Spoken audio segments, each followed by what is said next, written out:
Healing Appalachia, an annual music festival in Lewisburg, West Virginia, was put together in 2018 to raise awareness for recovery during the month of September. Organized by Hope in the Hills and headlined by Tyler Childers, the festival aims to unify people in order to combat the opioid crisis with love and community. Throughout this series, you'll hear from artists throughout Appalachia about how music has helped bring the region together in the face of a devastating epidemic. In this episode, you'll be introduced to Kentucky natives Jordan Lee King and the local Honeys, as well as Cincinnati's Nolan Taylor. My name is Jordan Lee King. I'm from Middlesboro, Kentucky. So, I'm right from the heart of Appalachia. And I've heard about this festival, several years now. And this is the first time getting to come to it and play it. And I think it's a really great thing for this area because we really do have a substance, abuse problem here with just opioids and, methamphetamine and things like that. And it's really cool to just see it being treated as a disease and not just outcasting these people and trying to really help them. And that's something I'm always willing to get behind. So what are you currently working on? What are some of your ongoing projects? I've actually just was in the studio earlier this week, recording a couple singles, and hopefully those will be out towards the end of the year or right at the start of the new year.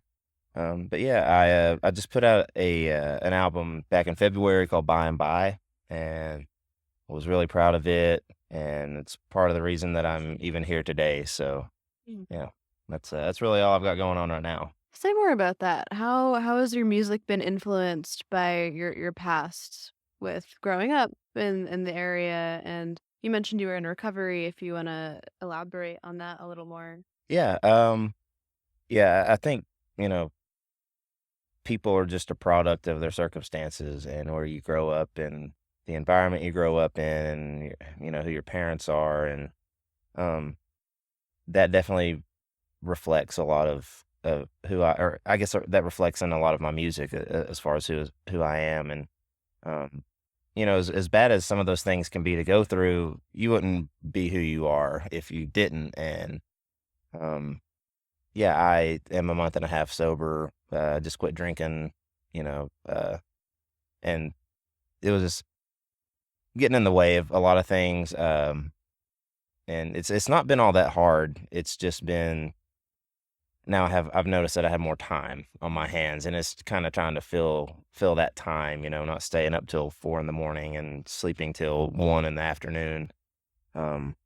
It's just kind of, it's like being on a new schedule now, and I'm just kind of having to figure out, but I've really enjoyed it. I've noticed that I've been, this is the clearest I've, been able to think in a long time. It's been great. What would you say hope means to you? That's a big theme of this festival. And what do you want to see for this region moving forward? I just think without it, you don't really have anything worth living for. No matter what you're being hopeful about, that's you just take away that and you've already lost. So I think that when I see people that are, recovering, and I think that that's like the only thing they really have to hold on to is, when you hit rock bottom, the only way to go is up. So you have to hold on to that to get better.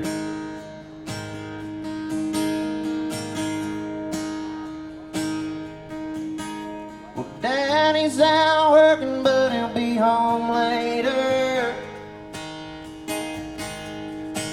At the yard, he's scrapping cars and refrigerators. He's cashing in on some copper wire. Says he found it up in Redbird after a trailer fire. Now I ain't saying that thieving's alright, but some folks do whatever they can to survive. Trying to find a way ahead when you's left behind is hard hard when you got no schooling and they're closing the mines.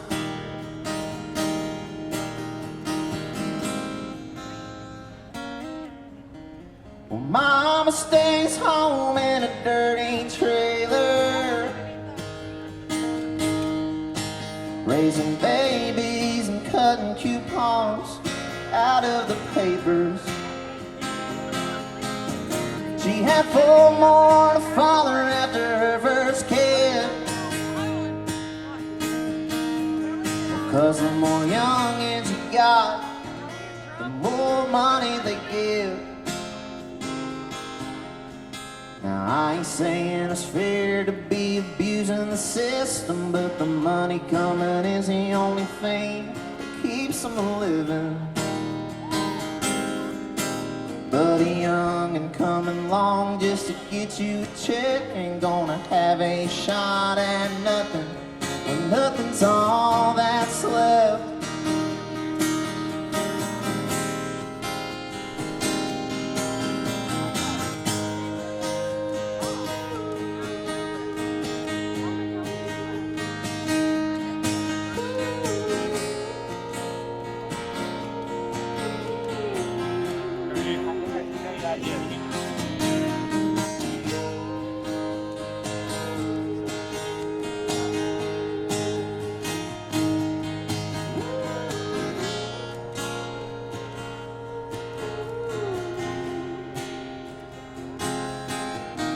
Well, Brother Pops feels like his back is broke,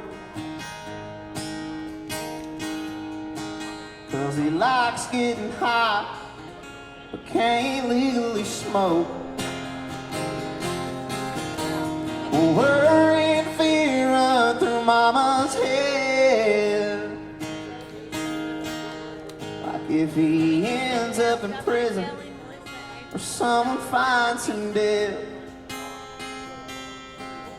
Now I ain't saying it's fine to snort your life away, but to say he's addicted by choice is the wrong thing to say. How strong can something be to make you steal from your kin? That's a hellish vice that I hope no one's ever caught in.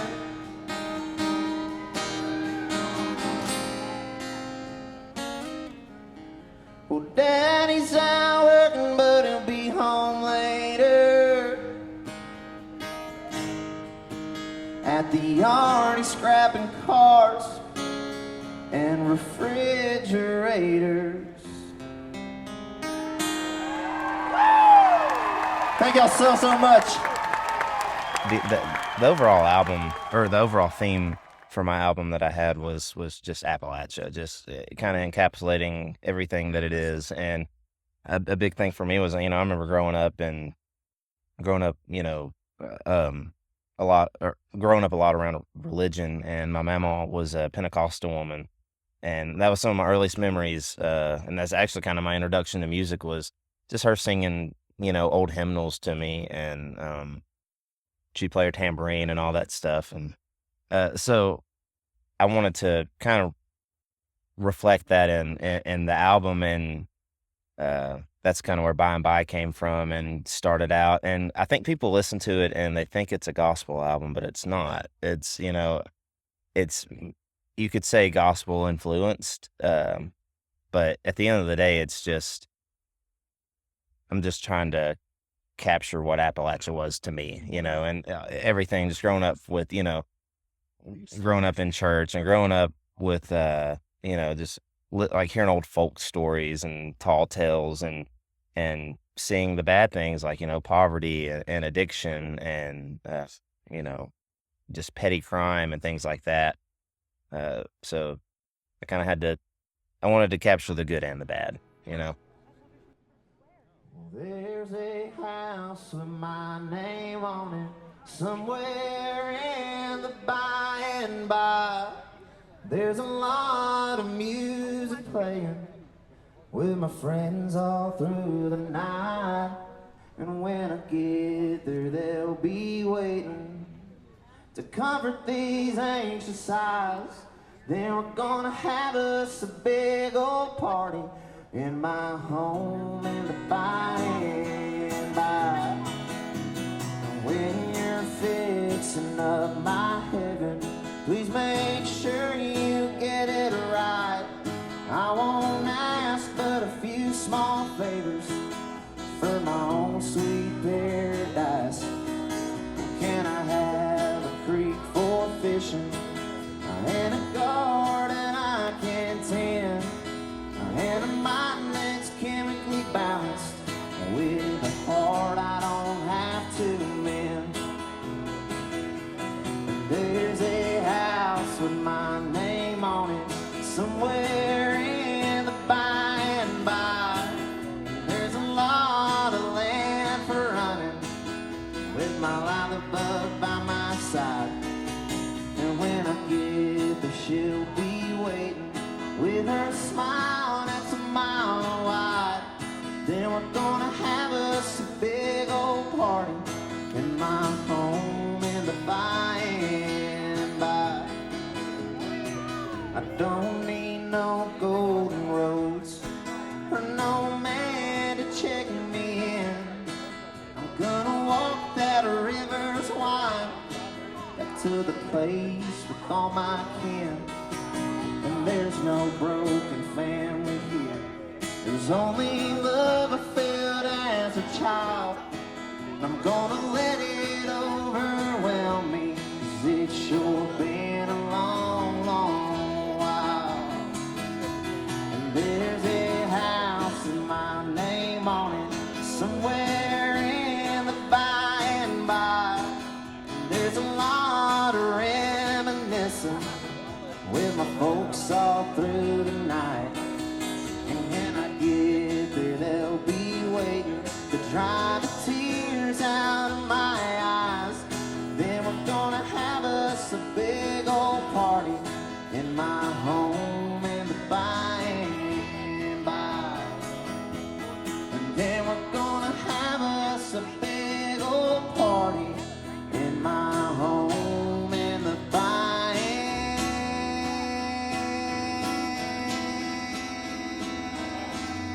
and by. I was talking to somebody about, 30 years from now, they're going to make a documentary about all the music that's came out of this area. And even back to the 80s and 70s with, the old bluegrass and, Keith Whitley and those guys. It's it's something in the water. It has to be. You can listen to Jordan Lee King's new album, By and By, on Spotify, YouTube, and Apple Music. Check out his Instagram page for updates at Jordan Lee King. The local Honeys, comprised of Linda Jean Stokely and Montana Hobbs, have been crafting stories and honoring the region from which they hailed for over a decade. Throughout this interview, you'll hear about the origin of the duo, as well as the inspirations that have fueled them to create years' worth of beautifully nuanced Kentucky music. Folks, I just want to say a couple words about this first act for the late night show here at Healing, Appalachia 2024. What you are about to see, folks, is a living history of Appalachian music, both old and new. These guys do it just as good as anybody in the entire world of cataloging American folk music and creating their own spin on all sorts of genres. Ladies and gentlemen, give them the Healing Appalachia welcome to the local Honey!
y'all are here at Healing Appalachia. Yeah. What does this festival mean to you guys?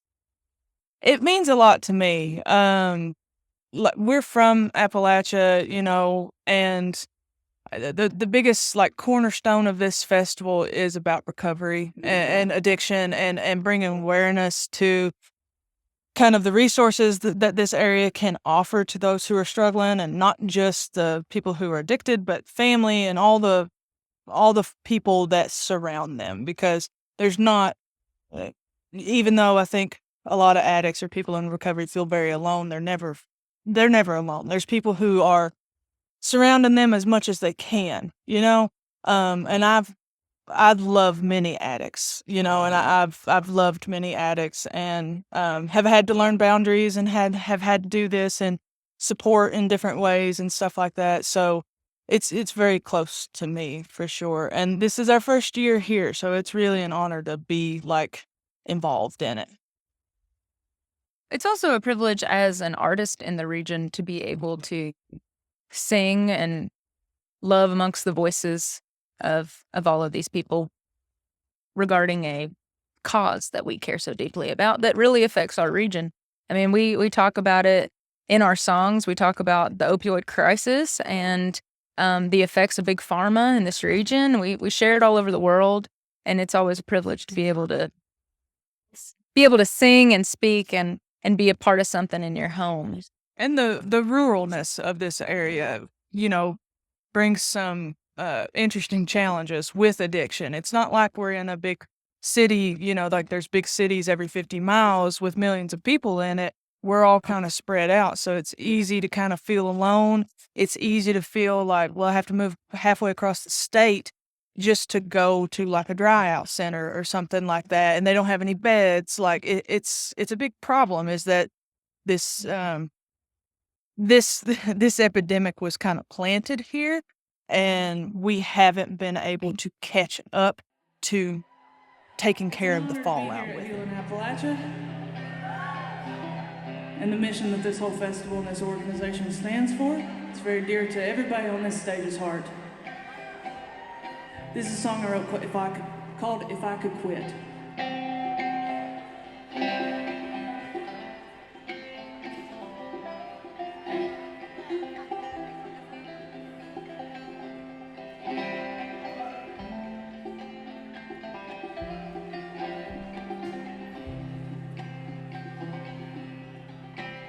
Well, the floor feels like one that I could skate on. I ain't got the coffee to rely on, so I slip and slide right into the bathroom, like that freckled little form from the cartoon.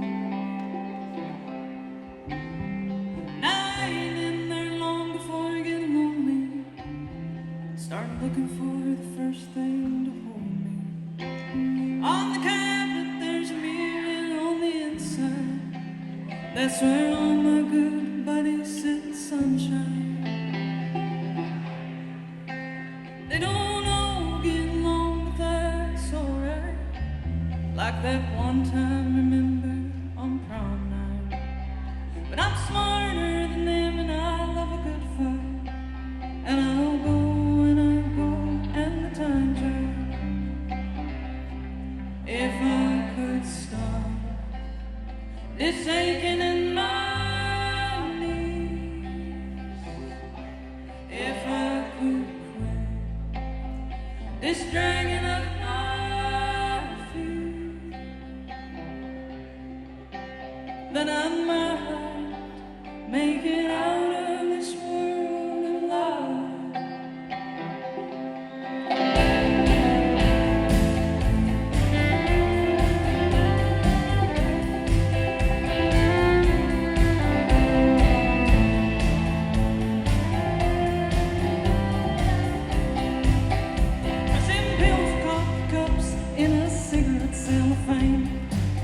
Trust no one, treat me in my pain. So I self-medicate every morning while I stare at the cracks in the flooring.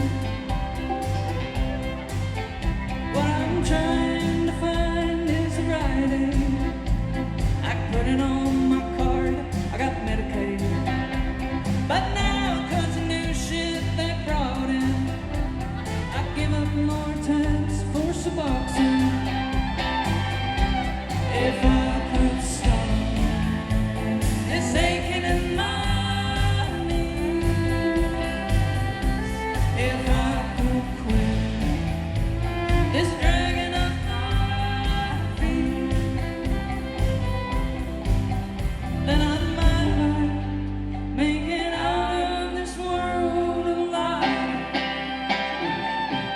If I could stop this aching in my knees, if I could quit this dragging of my feet, then I might make it out of this world alive. I think there's also like a sense of responsibility. Montana and I've definitely noticed that. We're a big part of a music camp that happens in Eastern Kentucky, and this kind of frame that we're in now, we started to realize, well, a lot of our elders and master musicians, it's kind of our time to jump in and help now. And then even trying to get folks that are younger than us ready, and just bridging all of these ages and demographics together in spaces is what it's all about. Oh, that's really beautiful. How would you guys describe the growth in your relationship together? That's probably an intense question, but We just put it together that we've been singing officially for 12 years now. oh, Yeah. A whole dozen. It's when Linda and I met, I was not a musician by any means. I had a banjo and I was learning the banjo. And she was a musician from a young age, but she was in a new era where she was learning how to play the fiddle. And so she says she was about 2 or 3 years into the fiddle, and I was in my first year of banjo, and that's like kind of happy space to evens be. it out because the fiddle, doesn't have frets. It's a monster of an instrument. And so, she would invite me to come hang out and play music, because that was a huge part of her life, was the jamming and like the oral tradition of like, it goes like this, da da da da da da da. And then, I go, and so she would kind of coach me and teach me fiddle tunes from her fiddle to my banjo. And then I wasn't a singer by any means. I did not sing at all, really. Like, first time somebody asked me to sing, and I was like, no, I do that in the car, in the shower by myself, But so she really instilled that in me to where it's like, no, this is what we do now. We hang out, we play music. Music's a huge part of our lives, and I'm very grateful for that. It's been an interesting journey for sure. Yeah. It started with tunes, and a fiddler always needs a banjo player. Banjo player has to have fiddler, What would they do without us? But when we met, we were both going to school at Morehead State University, and there's a program there called the Kentucky Center for Traditional Music. And I did not play the fiddle until I joined that program. And I heard Jesse Wells play the fiddle. And I grew up hearing bluegrass. My mom played a 5-string banjo for a while. I grew up around that kind of music. But it wasn't until I met Jesse that I really fell in love with that music and fell in love with the history and the culture surrounding that music. And he also nurtured our friendship and helped us learn tunes so that we could show tunes to one another. And he now is, he still teaches, but he's now on the road as Tyler Childers' fiddle player. And, they call him the professor. He was actually our professor at Morehead State University. And he taught us a lot of tunes, and he taught us so much about the communal aspect and carrying on the tradition. Yeah, and caring and preservation about this special music that's just right here in our home. And women forward. Like, he was always very, very encouraging about, like, don't be shy. Like, you've got this, go out there and show them what, Kentucky girls can do.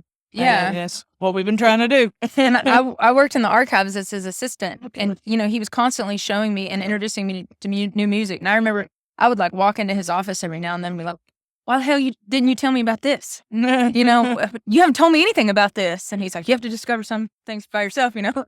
But he really, along with many other mentors, really helped grow our friendship.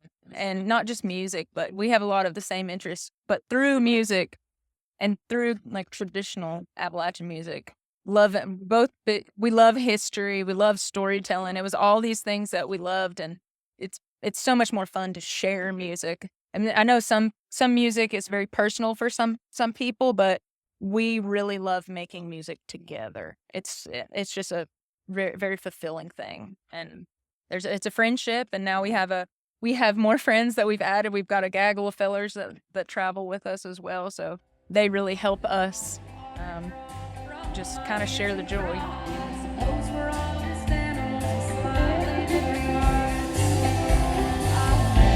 I used to watching horses die, they died badly. It has kept me up at night. I used to watching horses die, count my pretty ponies when I dream of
projects that you're working on right now? I know it's been a couple years since a record was released, but right now we've been hitting the ground running and recovering from a lull from the pandemic.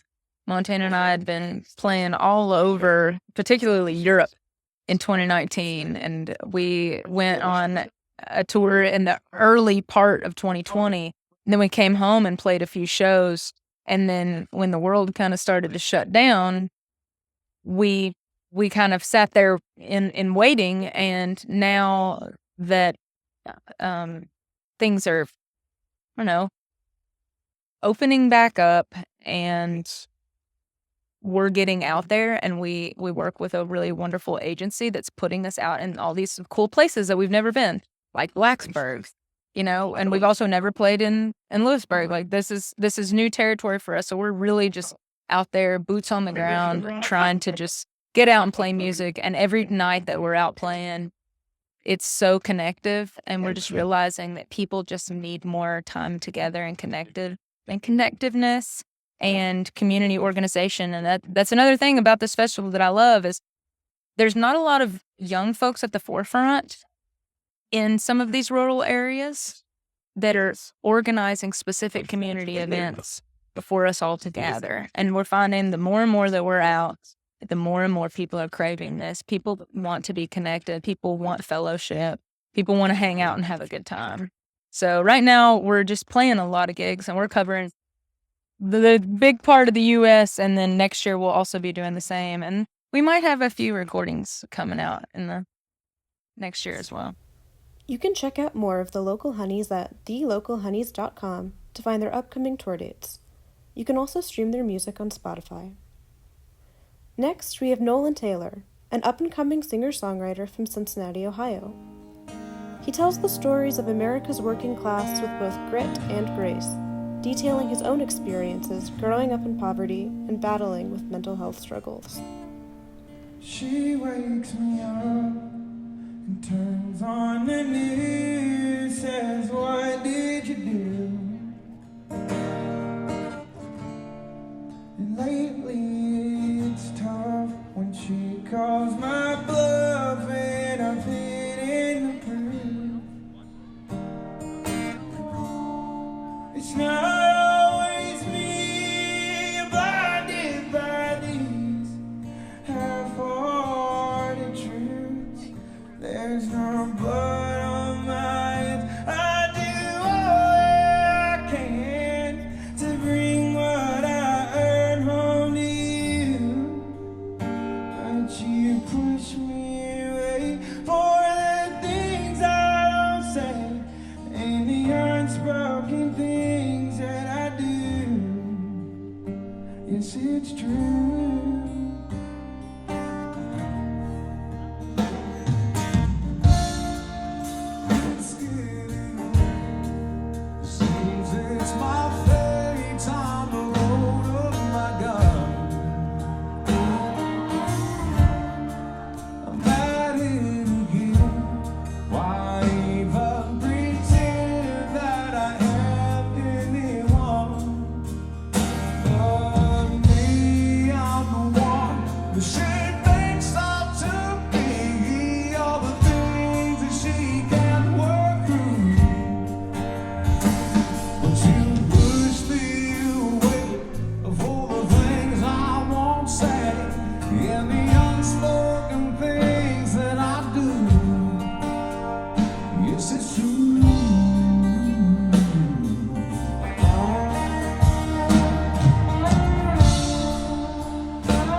And she wakes me up, turns on the news, says, what did you do?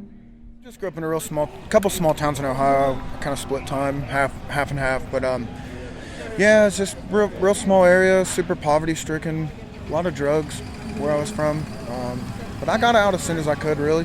As soon as I got graduated and stuff, I kind of moved on and moved to the city to just play music. But I'd say definitely shaped me because I grew up very poor and a lot of drug addiction that runs rampant around me with my friends and family. And so, Do you think that things like this are helping communities like the one that you came from? oh, absolutely. Absolutely. I hope that things like this can spread to different communities in different areas of the country. And yeah. Yeah, and so how has this intersection of recovery and music affected you personally and your life and your journey right now? Well, it's kind of changed my whole life, really. Everybody I've met through this process has met me because of what I sing about, more or less, and so that's why I'm here, actually. I was playing in a recovery celebration, actually, and yeah, so it kind of changed my whole life. I'm going to bring it down just a little bit. I got 3 more songs for you guys. Thank you guys so much, but I'm going to talk about this one for a second. I promise I'll be done. A few years ago, I was sitting at the corner of my bed and I was going to take my life. Instead of doing that, for some reason I picked up an electric guitar and I wrote this song faster than I've ever written a song in my whole entire life. And I write a lot of songs. And I think it truly did save my life. And I also think it helps a lot of other people as well.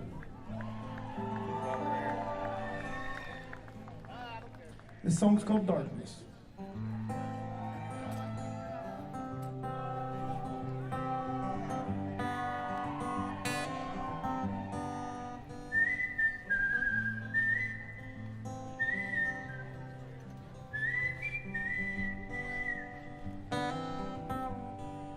Looking out the window and wishing I was sober. Imagery is vivid. I get lost inside my own head. Now and then I'm spaced out. I've got so much on my mind. So many thoughts are running. Oh no, me out of my own time.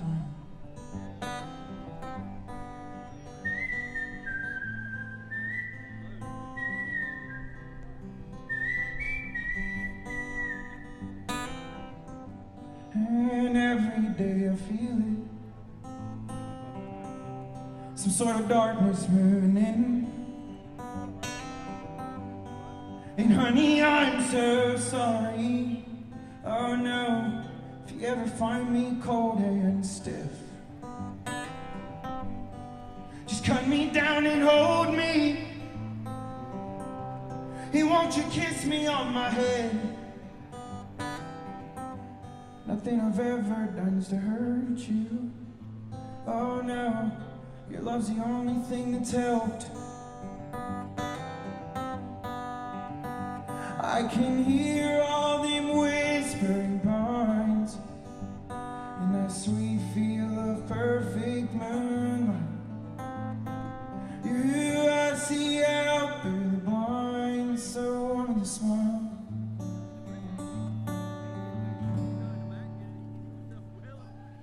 But that shadow, it always lingers. It's coming creeping round the bend.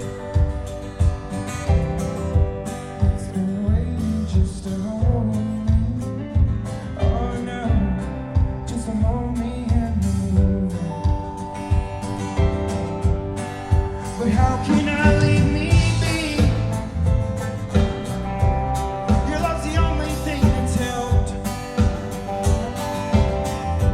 I swear my pocket won't just closing. Oh no, and it's sending me to hell.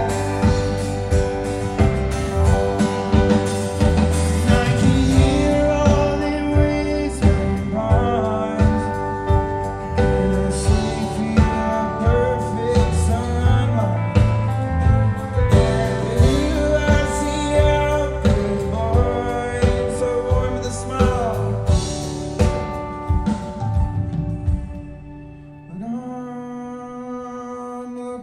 out my window and still wishing I was sober. You can find more information at nolantaylormusic.com. Taylor is expecting to release a self-titled record in the near future, but in the meantime, you can stream his music on Spotify. Thank you so much for listening. To learn more about Healing Appalachia and Hope in the Hills, visit their website at healingappalachia.org.